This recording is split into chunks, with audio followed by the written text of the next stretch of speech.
ആദ്യം Chrome open ചെയ്യുക.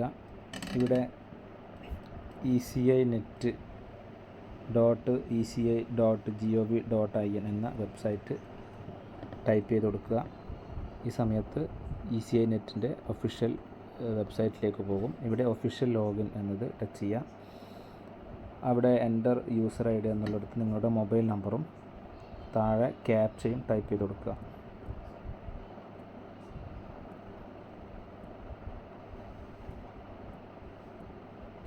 എന്നിട്ട് സെൻഡ് OTP എന്നത് ടച്ച് ചെയ്യുക. അപ്പോൾ നിങ്ങളുടെ മൊബൈലിലേക്ക് ഒരു OTP വരും. ഈ OTP നൽകിയ ശേഷം വെരിഫൈ OTP എന്നത് ക്ലിക്ക് ചെയ്യുക. അതിനുശേഷം പാസ്വേഡ് നൽകാൻ പറയും. നിങ്ങൾ നേരത്തെ സെറ്റ് ചെയ്ത് വെച്ച പാസ്വേഡ് ടൈപ്പ് ചെയ്ത് കൊടുക്കുക. ഇപ്പോൾ നിങ്ങളുടെ ECI നെറ്റിൻ്റെ ലോഗിനിലേക്ക് പ്രവേശിക്കുന്നതാണ്. ഇവിടെ വെച്ച് നിങ്ങൾക്ക് വന്ന അപേക്ഷകളുടെ എണ്ണം, അവരുടെ പേര് വിവരങ്ങൾ, ഏതൊക്കെ അപ്രൂവ് ചെയ്തിട്ടുണ്ട്, ഏതൊക്കെ റിജക്റ്റ് ചെയ്തിട്ടുണ്ട് എന്നൊക്കെ കാണാം. അതിനുവേണ്ടി നിങ്ങൾ യുവർ വർക്ക് സ്പേസ് എന്നത് ടച്ച് ചെയ്യുക. ഇവിടെ ERO ഇലക്ട്രൽ റോൾ മാനേജ്മെൻറ്റ് എന്ന് ടച്ച് ചെയ്യുക. ഒരു പോപ്പപ്പ് വിൻഡോ വരും, അവിടെ ഓക്കെ കൊടുക്കുക. ഇതിൽ ഫോം പ്രോസസ്സിംഗ് എന്നത് ടച്ച് ചെയ്യുക. ഇവിടെ ഫോം ട്രാക്കിംഗ് എന്നത് ടച്ച് ചെയ്യുക. ഇവിടെ 2 ഓപ്ഷൻ ഉണ്ട്. പ്രോസസ്ഡ് ഫോം ട്രാക്കിംഗ് ഉണ്ട്, ഇൻ പ്രോസസ് ഫോം ട്രാക്കിംഗ് ഉണ്ട്. നിലവിൽ പ്രോസസ്സിംഗ് പൂർത്തിയായതും ഇപ്പോൾ പ്രോസസ്സിംഗ് നടന്നുകൊണ്ടിരിക്കുന്നത് രണ്ടും കാണാൻ പറ്റും. ഞാൻ പ്രോസസ്ഡ് ഫോം ട്രാക്കിംഗ് എന്നത് സെലക്ട് ചെയ്തു. അവിടെ ഫോം 6 ആണ് എനിക്ക് വേണ്ടത്. ഞാൻ വേറൊന്നും സെലക്ട് ചെയ്യുന്നില്ല. പിന്നെ സെലക്ട് പാർട്ട് നമ്പർ സെലക്ട് ചെയ്യുന്നു. പിന്നെ ഡേറ്റ്, ഏത് ഡേറ്റ് മുതലുള്ള അപേക്ഷകളാണ് എനിക്ക് കിട്ടേണ്ടത്. ഞാൻ ഡിസംബർ 1 മുതൽ സെറ്റ് ചെയ്യാണ്.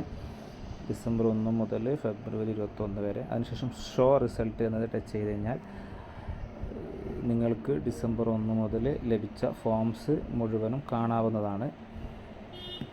ഇവിടെ ഷോ 10 റെക്കോർഡ്സ് മാത്രമേ ഉള്ളത്. ഷോ ഓൾ റെക്കോർഡ് എന്നത് കൊടുത്തു കഴിഞ്ഞാൽ ഇതുവരെ നിങ്ങൾക്ക് വന്ന മുഴുവൻ വെരിഫിക്കേഷൻ വന്ന മുഴുവൻ ഫോംസിൻ്റെ ആപ്ലിക്കേഷൻ നമ്പറും പേരും നിങ്ങൾക്ക് കാണാവുന്നതാണ്.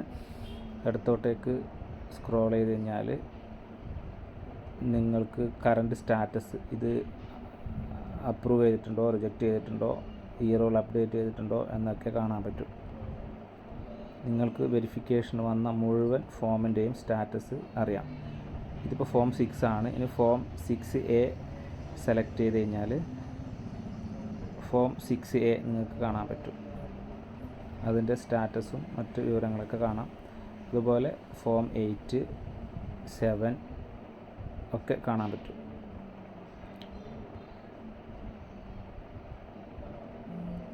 ഓക്കെ,